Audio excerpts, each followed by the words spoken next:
ఆచరిస్తారు. మనల్ని చూసే మన పిల్లలు ఆచరిస్తారు. నా తల్లిదండ్రులు ఏం చేస్తున్నారు, నా తల్లిదండ్రులు మా తాత నానమ్మల పట్ల వాళ్ళ తల్లిదండ్రుల పట్ల ఎట్లా ప్రవర్తిస్తున్నారో చూసి పిల్లలు అది అన్వయించుకొని పెద్దగా అయిన తర్వాత ఇట్లనే చేయాలేమో అని చెప్పేసి మళ్ళీ మనల్ని అంత నరక యాతనకు గురి చేస్తున్నారు. ఇప్పుడు సమాజంలో చూస్తూనే ఉన్నాం, ఎవరి తల్లిదండ్రులను పోషించట్లే, కనీసం చూడను కూడా చూడట్లే.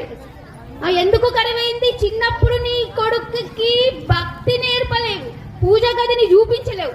అన్ని గదులున్నాయి నీ ఇంట్లో, కిచెన్ ఉంది, పెద్ద ఉంది, హాల్ ఉంది, అందరు వచ్చి కూర్చోవాలని పెద్ద కట్టించినాం, కాంపౌండ్ వాల్ ఉంది, కానీ పూజ గది వాళ్ళు ఎంత ఉంది? ఇంతే ఉంది. అంత ఉన్నా సరే ఎప్పుడైనా పూజ గదిలోకి మన పిల్లల్ని తీసుకుపోయినామా? ఎప్పుడైతే ఇంటి ఇల్లాలు భక్తి యుక్తంగా ఉంటే ఆ కుటుంబంలో ఉన్న ప్రతి పిల్లవాడికి కూడా చెడు బుద్ధి ఉన్నటువంటి సాధించేటటువంటి మూర్ఖత్వ లక్షణాలు కూడా ఆ గృహిణి మంచిగా ఉంటే ఆ పిల్లలు అదే దారిలో నడుస్తారు. భక్తి యుక్తంగా ఉన్నామనుకో ఆ పిల్లలు కూడా అరే రోజు పూజ చేయాలి, భయం ఉంటది. ఎవరికి భక్తి ఉంటుందో వాళ్ళకి భయం ఉంటది. దేవుడు నన్ను చూస్తున్నాడు, నేనే తప్పు చేస్తుంటే భగవంతుడు నన్ను చూస్తున్నాడు అనే ఒక భయం వాళ్ళ లోపల ఉంటది. కాబట్టి ఏ తప్పు చేయడు. అందుకనే ప్రతి స్త్రీ ప్రతి అమ్మ వాళ్ళ పిల్లలకి పూజ గదిని పరిచయం చేయాలి. వాడితో పాటు ఆదివారం వస్తుంది, ఆదివారం వచ్చినాక వానికి ఒక 2 శ్లోకాలు కూర్చోబెట్టి చెప్పాలి.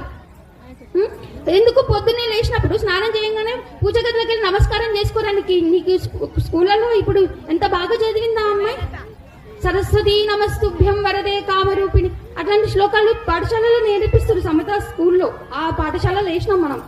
అంత నేర్పిస్తున్నప్పుడు వాడు అన్ని శుచిశుభ్రత అయినాక ఒక్కసారి పూజా మందిరంలోకి వెళ్ళి స్కూల్లో చెప్పినటువంటి ఆ ఒక్క శ్లోకం భగవంతుని ముందు నివేదించుకుంటే అప్పుడు పడ్డ బీజం భక్తి బీజం జీవిత చరమాంకం వరకు ముసలోడైన దాకా కూడా వానికి పనికొస్తుంది. అప్పటి వరకు తన కుటుంబ బాధ్యతలతో ఉంటాడు. సమాజంలో కూడా వాడు ఎట్లుంటాడంటే అధర్మం చేయడు, ఎవరికి అన్యాయం చేయడు, ధర్మంగా ఉంటాడు, ధర్మం పాటించే వాడికి సహాయం చేస్తాడు.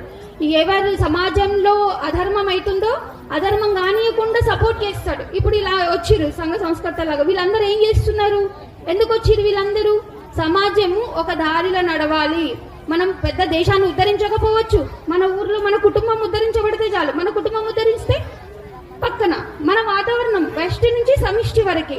అందుకనే చారుమతి పతివ్రత అత్తమామలకి మంచి